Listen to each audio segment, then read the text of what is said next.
Amigos de Triple R, mucho gusto en saludarlos nuevamente. Auditorio de B15, del canal 15.1. Mucho gusto que nos acompañen. Auditorio de Chicago, paisanos que nos escuchan a través de la radio pública. Mucho gusto en saludarlos. Nuevamente estamos en la Hacienda del Cobre de Francisco Litoy. Muchas gracias por su hospitalidad. Hoy tenemos como invitada a la doctora Jenny González Arena, quien es candidata a la rectoría de la universidad. El sábado iniciaron las campañas y son pocos días los que tienen para promocionar su propuesta, porque la votación es el 10 de mayo. El 10 de mayo los semiescolarizados y el 14 los escolarizados. Doctora, muchas gracias por atender nuestra invitación. No, al contrario, muchísimas gracias por la invitación, gracias por la oportunidad de dirigirnos a su audiencia y poderles compartir nuestro proyecto. Díganos, doctora, ¿cómo está la universidad a unos pocos días de que venga el cambio de rector o de rectora? Me da la impresión de que la situación en la universidad es caótica. ¿Coincide usted? Sí, yo creo que estamos en un momento muy importante para la universidad, en un momento en el que efectivamente esperamos, yo creo que gran parte de la comunidad universitaria, que se dé un cambio en la manera en la que se han venido haciendo las cosas en la institución. Estamos en un punto en el que toda la comunidad, desde los diferentes sectores, docente, administrativo y el personal académico, estamos conscientes de que necesitamos hacer un viraje importante en la institución que nos permita redireccionar. En primer lugar, regresar a los orígenes de la universidad, que implica ese contacto social, esa vinculación con las causas de la sociedad, con las necesidades de la sociedad, pero adecuadas a una sociedad como la nuestra en estos momentos, en donde los jóvenes están demandando oportunidades laborales más importantes dentro de su estado. Necesitamos que la universidad se comprometa nuevamente con esas causas sociales, y eso está permeando en todos los diferentes sectores. Pero también la parte administrativa de la universidad, que necesita tener un nuevo enfoque, un enfoque más consciente, en primer lugar, de que no podemos seguir teniendo funcionarios ricos con docentes pobres, con estudiantes mal alimentados, en casas de estudiantes en malas condiciones y con condiciones de trabajo críticas para los diferentes sectores. Entonces sí estamos en un punto, a lo mejor no de caos, pero sí de reinventar a la universidad, de rediseñar a la universidad, y que la universidad a través de ese regreso a sus bases sociales pueda redireccionar las condiciones académicas y económicas en las que nos encontramos. Hablar de la Universidad de Zacatecas, y creo que todos estudiantes, maestros, el principal tema de la universidad es la deuda. Así es. Una deuda de 3,000 millones de pesos, 3,700 millones de pesos. Y es increíble que más que los temas educativos se supediten al de la deuda. Hablar de la universidad es hablar de deuda. ¿Quién tiene la culpa de esta deuda monumental? Yo creo que hay varios responsables, eso sí hay que decirlo. No todo es culpa de la universidad y no todo es culpa de las administraciones. Sí somos en parte responsables, o sí hay responsables muy específicos. ¿Qué sucede? Sucede que, en primer lugar, la universidad ha ido creciendo de una manera desmedida. Sin embargo, no ha habido esa capacidad de gestión de quienes han dirigido a la universidad, para que ese crecimiento de la universidad se vea también directamente proporcional al crecimiento del presupuesto. Entonces se ha crecido de una manera desordenada, sin planeación, y eso es parte del problema que pone en riesgo las finanzas de la universidad. Otro de los problemas tiene que ver con la mala administración de los pocos recursos con los que contamos. Como no hay una planeación ordenada del crecimiento de la universidad, pues los recursos siempre van a ser ser insuficientes. Pero también hay un problema que tiene que ver con la responsabilidad de gobierno del Estado. El gobierno del Estado debería de entregarle a la universidad el 10% que todos nosotros pagamos en impuestos, pero que ese recurso no es entregado a la universidad. Entonces muchas de las veces la sociedad dice es que la universidad no tiene llenadera porque nosotros estamos pagando, vemos en nuestros recibos de tenencia, vemos en nuestros recibos de las actas de nacimiento, de pago de predial, ese 10% de impuesto para la universidad, pero ese impuesto nunca llega a la institución. El gobierno del Estado lo recauda, pero no nos lo entrega a la universidad. Y entonces esa parte de responsabilidad también hay que decirla.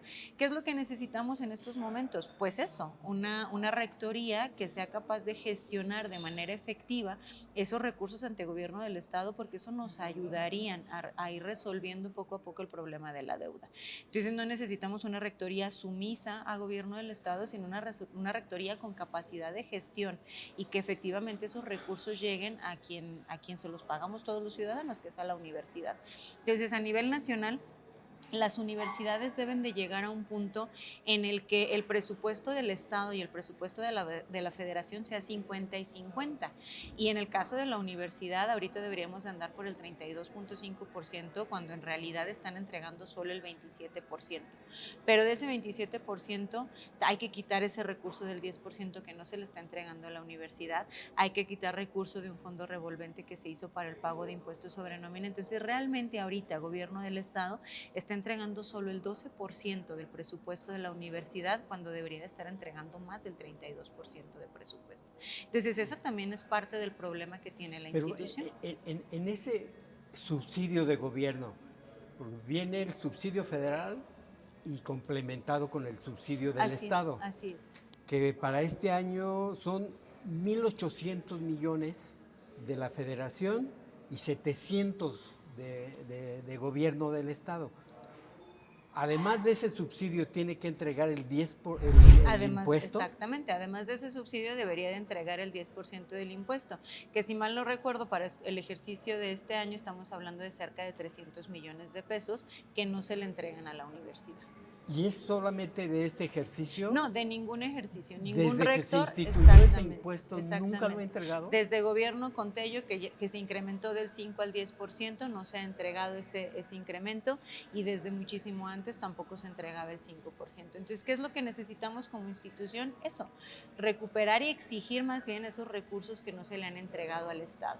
Otro tema, por ejemplo, que también es importante señalar es el tema del impuesto sobre la renta. Si la universidad paga de manera puntual los impuestos a la Federación le regresaría 80 centavos de cada peso. ¿Qué significa? Que si la universidad paga en tiempo y forma 100 millones de pesos por concepto de ISR, la gobierno del Estado recibiría el 80%, y ese dinero debería de regresar a la universidad. ¿Qué es lo que hace el gobierno del Estado? No se lo regresa a la universidad y se lo queda. Entonces, eso también es una fuente de financiamiento para la universidad que nos permitía mejorar nuestras finanzas, pero que no se regresa a la institución, que es finalmente quien lo paga. Entonces, ese tipo de recursos, o más bien esas diferentes fuentes de ingreso que no llegan a la universidad, son también parte de ese problema y podían ayudar a ser parte de la solución. Y es cuando usted dice, estamos platicando con la doctora Jenny González Arena, candidata a la rectoría de la universidad. Cuando usted habla de que no haya una rectoría sumisa, es por eso, porque claro, no le ha dicho al gobierno, oye, me debes tanto dinero de 5 años o más años. Precisamente de eso se trata. O sea, el gobierno del Estado tiene que asumir también esa parte de responsabilidad con la institución. ¿Por qué? Porque implica eso, el tener un espacio con condiciones dignas, con suficiencia de recursos, que nos permita satisfacer las necesidades de formación profesional de la juventud zacatecana. Entonces tiene que haber una corresponsabilidad entre la universidad y gobierno del Estado, porque es preferible tener a los jóvenes en las aulas formándose para ser profesionistas que sean acorde a las necesidades también que tiene el Estado, en lugar de tenerlos en las calles. Entonces esa parte de corresponsabilidad también es importante. ¿Y cómo es esa corresponsabilidad? Con eso, entregándole los recursos que finalmente, si analizamos lo que acabamos de señalar, no estamos pidiendo más que lo que a la universidad le corresponde, ¿qué? Que el recurso que se paga por ISR y que se devuelve de la federación al Estado regrese a la universidad, y que el recurso que la sociedad paga en todos los impuestos que pagamos, pues que también llegue a su destino, que es finalmente la universidad. Entonces nosotros estaríamos pidiendo lo que nos corresponde como institución en aras de poder pues garantizar mejores condiciones financieras para la universidad. También conscientes obviamente que eso implica una corresponsabilidad, claro, al interior de la institución de administrar de mejor manera los recursos, porque eso también hay que decirlo, ¿no? Yo creo que para poder exigir mayores recursos por parte de gobierno del Estado a la institución implica dar esas muestras de una mejor administración de los recursos con los que ya contamos. Entonces, este especie de pillaje con el recurso de la universidad, el que no entrega gobierno del Estado, ¿de ese pillaje está consciente la comunidad universitaria, los maestros, los alumnos? Pues deberíamos. Yo creo que parte de nuestra responsabilidad como universitarios es hacernos consciente precisamente de todas estas situaciones. El informarlas es parte de nuestra responsabilidad, yo creo, de quienes podemos tener esa información y compartirla con el resto de la comunidad docente, de la comunidad estudiantil, de los compañeros de personal administrativo, y deberíamos de unirnos todos en una misma voz para poder exigir esa entrega de esos recursos. Esa información que nosotros hemos señalado desde hace ya mucho tiempo, son datos que nosotros hemos compartido con la comunidad, y lo que sí percibimos es que cada vez hay mayor interés por parte de los diferentes sectores universitarios de enterarse cuál es la realidad de las finanzas universitarias. El tema del ISSSTE es un tema que nos preocupa a todos, no nada más al personal académico, también al personal administrativo, porque obviamente está en riesgo nuestra jubilación, nuestras mejores condiciones de vida al momento de dejar de trabajar. Eso es muy importante. Claro. Si no se paga la deuda, la universidad como institución no tendría ningún problema. Uh-huh. El problema lo van a tener los maestros. Así es. A la hora de pedir créditos, a la hora de pedir jubilación, a la hora de las pensiones. Y también los jóvenes, porque luego es la parte de la que dicen, ¿no? Pero a los muchachos, ¿qué les interesa? O los muchachos, ¿por qué deberían de preocuparse por el adeudo del ISSSTE? Y claro que es algo que le impacta a la comunidad estudiantil de manera indirecta. ¿Por qué?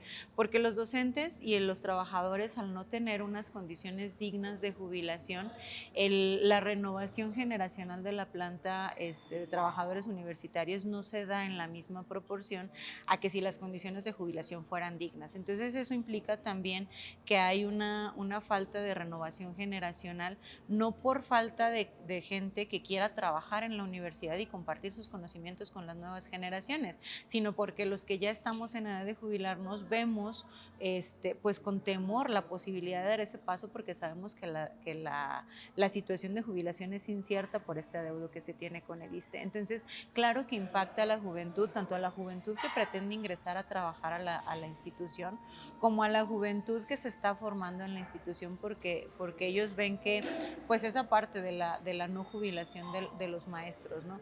Nosotros platicábamos con diferentes profesores y decían, es que no me quiera jubilar, no me puedo jubilar por la falta de condiciones óptimas. Una cosa es que los maestros queramos quedarnos porque nos sentimos jóvenes, nos sentimos productivos, porque seguimos teniendo ese compromiso de formación con la juventud, y otra cosa es porque la jubilación sea un futuro incierto, en lugar de ser el producto o la consecuencia de todo lo que trabajamos pues de manera constante y cotidiana toda nuestra vida laboral. Pues pasaría algo similar como lo que está ocurriendo en Cobaes, que dice el director del ISTESAC, no paga Cobaes, vamos a sacarlo, vamos a excluirlo para dejar de pagar 7 millones de pesos, pero a los pensionados. Entonces, los que van a padecer las consecuencias son los pensionados, no el director del Cobaes ni la institución. Y aparte si hay no que los- decirlo, en el caso, por ejemplo, de los universitarios, de todos los universitarios, personal académico y personal administrativo, a nosotros sí se nos descuentan nuestras cuotas obreras para entregárselas al ISSSTE. Entonces aquí es la rectoría la que no está entregando ese recurso al ISSSTE y es donde se está generando el problema. Nosotros como trabajadores sí aportamos esa parte que nos corresponde. Y Entonces eso es un delito, exactamente. Es un delito que se está cometiendo y que alguien tendría que pagar Así por es. ese delito, Así es. porque se están robando las cuotas. Así es, que a nosotros sí nos descuentan de manera puntual cada quincena.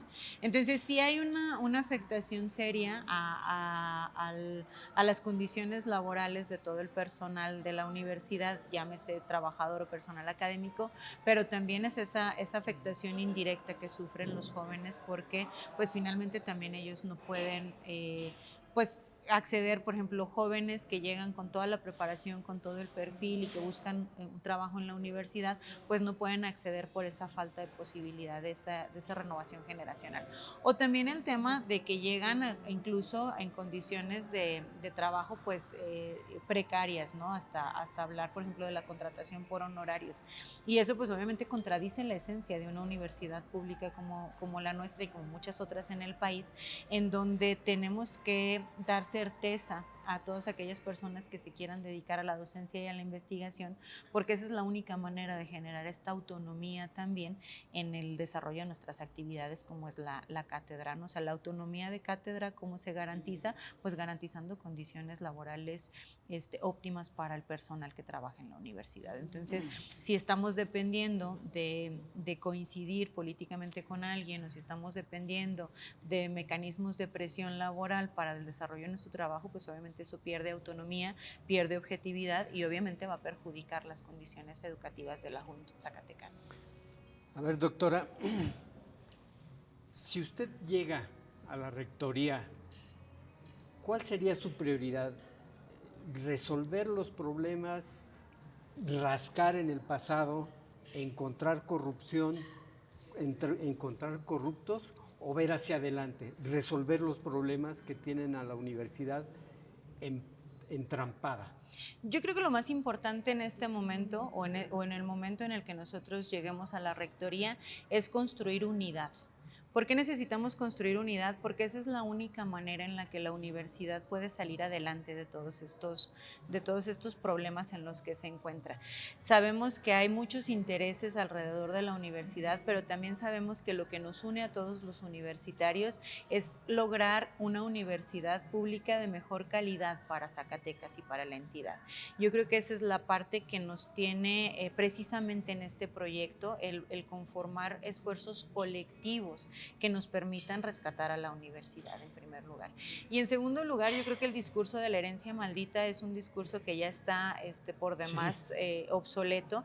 Yo creo que quienes aspiramos a formar parte de la administración central de la universidad estamos conscientes de cuál es la problemática y tenemos que buscar soluciones, pero sí hay que decirlo que estas soluciones tienen que ser colectivas, no pueden partir de una sola persona, no podemos seguir con este discurso de quien ofende al rector ofende a la universidad, porque eso no es cierto. El rector no es la institución somos todos, somos personal académico, somos personal administrativo, somos la comunidad estudiantil y entre todos tenemos que construir esa ruta de rescate a la universidad, de transformación y de reforma universitaria que nos permita que la universidad vuelva a ser esa universidad de los zacatecanos.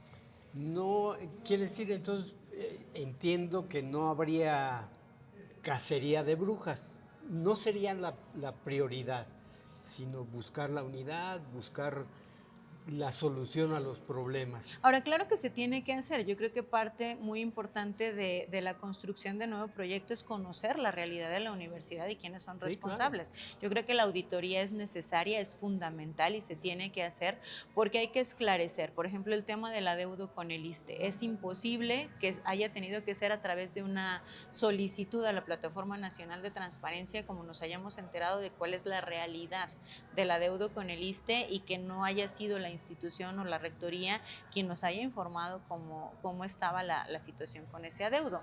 Esa parte tiene que acabar, la transparencia tiene que ser una parte fundamental en el eje de acción de toda la administración central. ¿Por qué? Porque solo así podemos dar a conocer cuál es la problemática y empezar a buscar soluciones. No podemos solucionar un problema que no conocemos. Tenemos que conocer cuál es el problema real de la universidad y para eso es fundamental la auditoría. Y si en esas auditorías resultan, hay responsables, pues tendrán que asumir también la responsabilidad que les corresponde.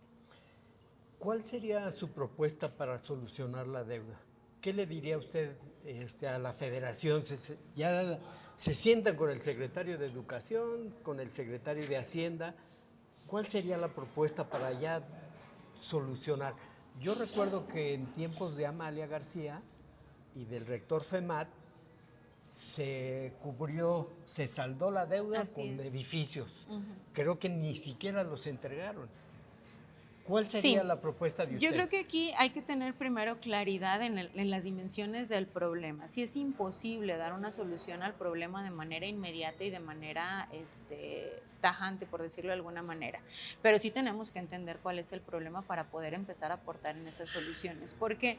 Porque no se trata nada más de que se tome la decisión de decir, bueno, ¿cuánto quieren que les paguemos al ISSSTE para resolver el problema? La deuda del ISSSTE se comprende por tres rubros diferentes: ISSSTE asegurador, FOBISSTE, ISSSTE RCV, que es retiro, cesantía y vejez.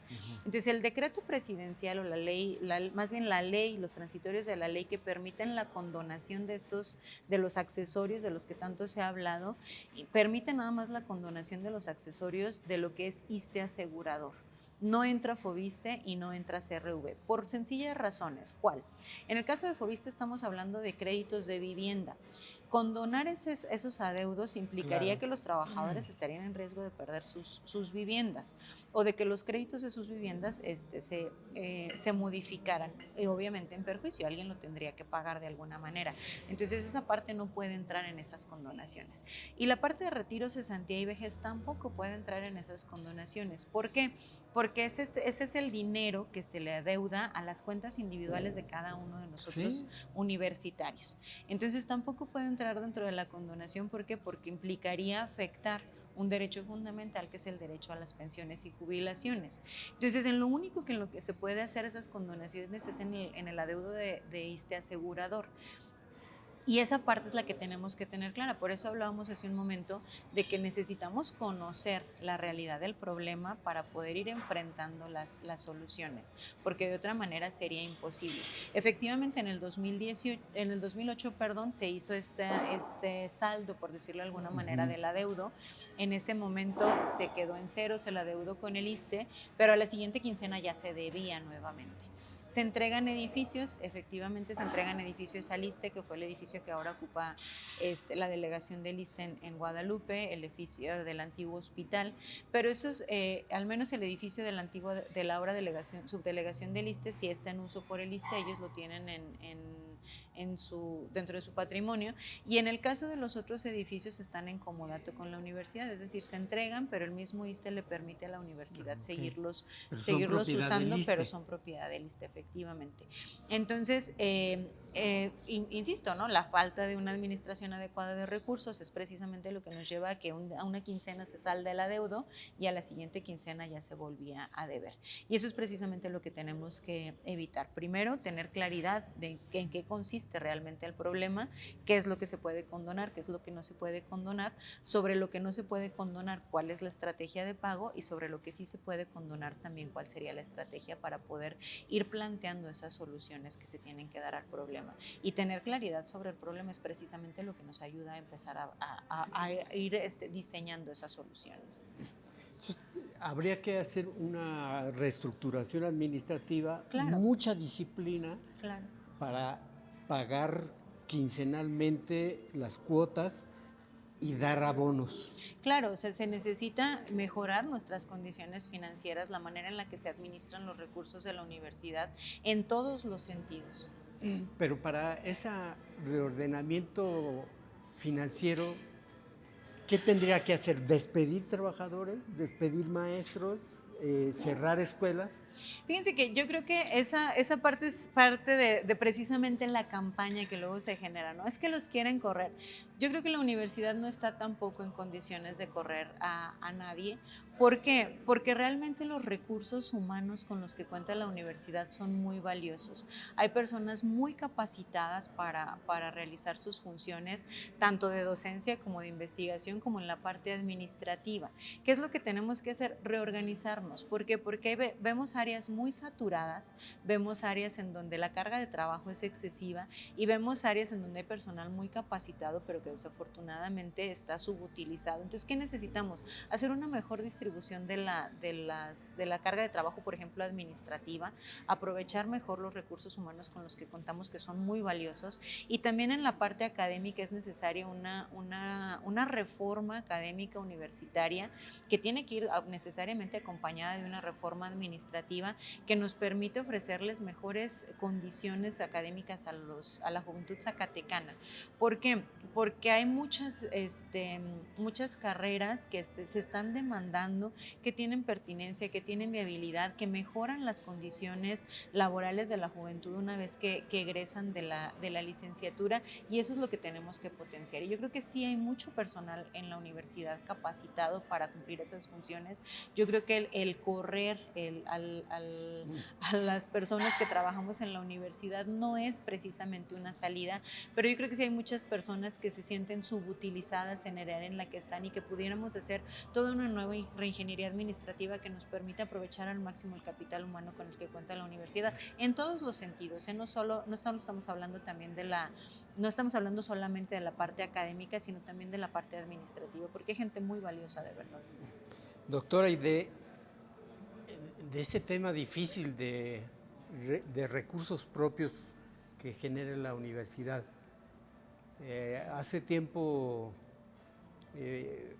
entrevistamos al exrector FEMAT y habló de cuotas a los trabajadores, a los alumnos, y se le echó encima a la comunidad universitaria.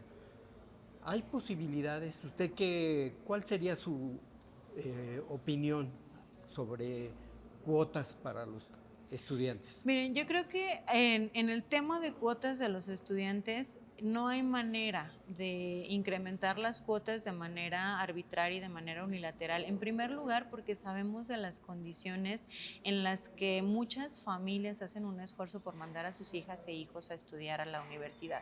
Sabemos que hay muchos alumnos que son foráneos, que dependen, por ejemplo, de las casas estudiantiles, de los comedores estudiantiles, de las becas de transporte para poder acudir a la universidad, que si no fuera por todos esos apoyos, muchos de ellos no podían estudiar en la universidad. Los costos de los transportes de sus municipios hacia Zacatecas son elevados. Entonces no podemos tomar una decisión de incrementar las cuotas sin un análisis previo, pero también tiene que haber una corresponsabilidad en la administración de esas cuotas. ¿Por qué?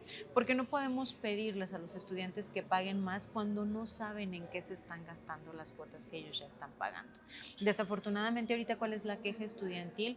Que ellos no tienen papel en los baños, que ellos no tienen agua en los sanitarios, que ellos reciben clases en salones en donde los pintarrones no se ven de tan desgastados que están. Entonces ellos dicen, pagamos cuotas, así sean mínimas, pagamos cuotas. ¿Qué se está haciendo con esas cuotas? Un estudiante?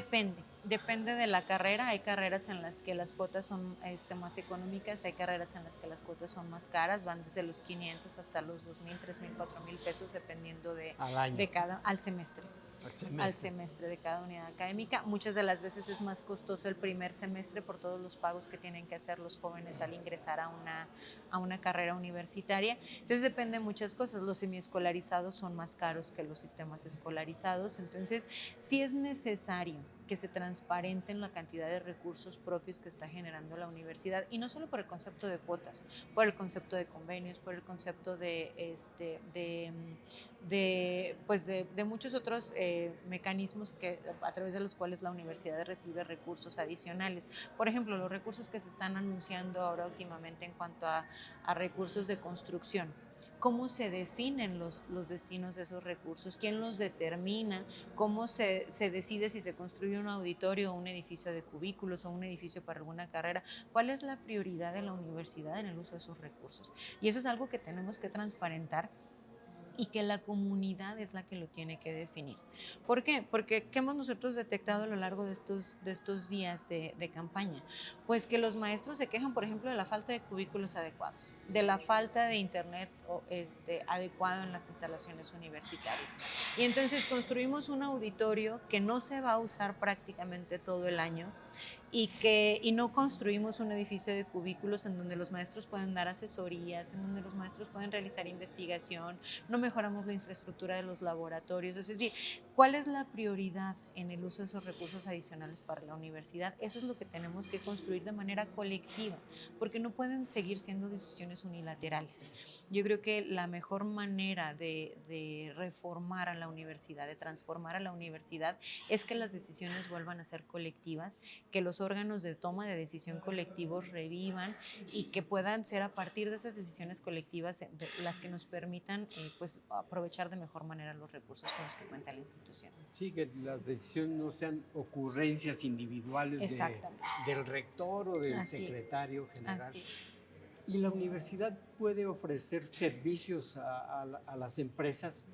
Claro, y también es parte de esas funciones que realiza la universidad, que también se obtienen recursos adicionales. Se pueden ofrecer servicios, incluso se puede asesorar a gobierno del estado, a empresas particulares. Hay muchas unidades académicas que lo hacen. La Escuela de Minería, la Unidad Académica de Ciencias de la Tierra, a través de del programa de minero metalurgista, ofrece asesorías a empresas mineras. A partir de la carrera de ambientales, por ejemplo, también lo hace. Las escuelas de ingeniería de sus diferentes programas, hidráulica, mecánica de rocas, materiales, o sea, muchas de las unidades académicas ofrecen ese tipo de asesorías a las instituciones tanto públicas como privadas, y eso también nos permite obtener recursos adicionales como universidad, pero muchas de las veces no sabemos a qué se destinan. Por ejemplo, la unidad académica de Derecho ofrece cursos, capacitaciones para la Fiscalía, para el Poder Judicial, etcétera, etcétera, y también son recursos que se pagan por parte del gobierno del estado y no sabemos a qué se están destinando esos recursos, ¿verdad?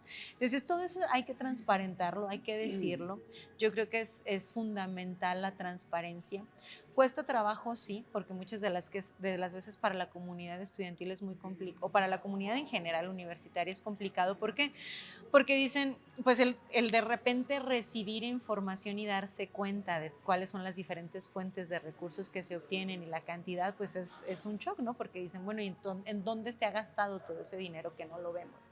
Pero poco a poco nos tenemos que ir acostumbrando precisamente a esa transparencia, a esa manera de hacer las cosas, y eso nos tiene que permitir, insisto, construir una mejor universidad para todas y para todos desde lo colectivo. Doctora, el día 10 de mayo es la votación. Sí, para semiescolarizados. En esta etapa, ¿usted encuentra, como dijo el Consejo Universitario, que hay piso parejo? No, desafortunadamente eso es algo que hemos denunciado desde antes de que saliera la convocatoria. La manera en la que está integrada el Consejo Universitario debería de ser paritaria, y no estamos hablando de paritaria hombres y mujeres, sino la paridad que se tenía en la universidad de hace muchos años, de representación de la comunidad estudiantil y de representación de la comunidad docente. Es decir, debe de haber el mismo número de alumnos en el Consejo Universitario que el mismo número de docentes. Y desde que se integró este Consejo Universitario, la representación de la comunidad estudiantil ha estado por debajo del límite que tiene para la representación estudiantil, y eso es preocupante. ¿Por qué? Porque le estamos quitando voz a uno de los sectores, bueno, todos los sectores en la universidad son importantes, pero le estamos quitando voz a quienes estamos formando precisamente para el futuro de Zacatecas. Entonces necesitamos reforzar esa voz de la comunidad estudiantil, necesitamos escuchar sus demandas en un espacio, en un foro de libertad, en un foro en donde ellos puedan expresarse libremente, que es el Consejo Universitario, porque ahí el voto de un maestro tiene que valer exactamente lo mismo que el voto de un estudiante. Entonces le estamos quitando esa representación, el Consejo Universitario no está integrado de manera adecuada. Pero también quien condujo de manera equivocada la convocatoria, la aprobación, los términos de la convocatoria, fue quien era el secretario general en ese momento y que ahora es también candidato a la rectoría.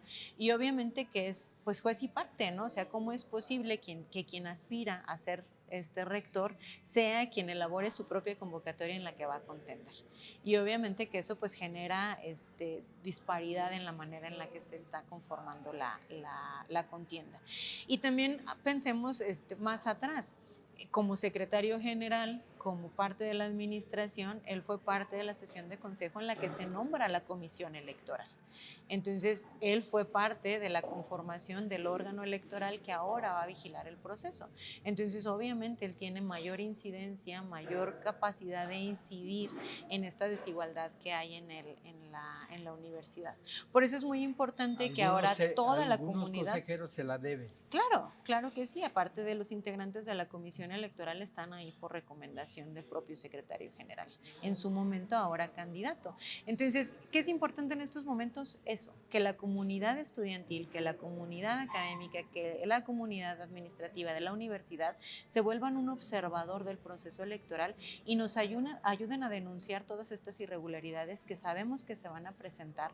¿Por qué? Pues porque definitivamente se estuvo construyendo un proceso electoral a modo desde hace ya varios años por parte de quien ahora está, pues de quien ocupó la Secretaría General y ahora está contendiendo. Doctora, muchísimas gracias por su tiempo. No, al contrario, muchísimas gracias por sus respuestas. Le deseamos mucha suerte. Muchas gracias. Y estaremos atentos para ver el 10 de mayo y el 14 de mayo qué sucede en la universidad. Y pues invitar a toda la comunidad universitaria a que vayan, a que voten. Es un ejercicio democrático que tenemos que aprovechar al máximo en estos momentos. Y como dice la presidenta de México, ¿no? Es tiempo de mujeres. Es tiempo de mujeres, así es. Muchas Por gracias. La primera rectora mujer en la universidad. Muchas gracias, doctora. Muchas gracias. Muchas gracias a Francisco Litoy por su hospitalidad en Hacienda del Cobre. Y a usted, amigo, muchas gracias por su atención. Lo espero en la próxima. Gracias.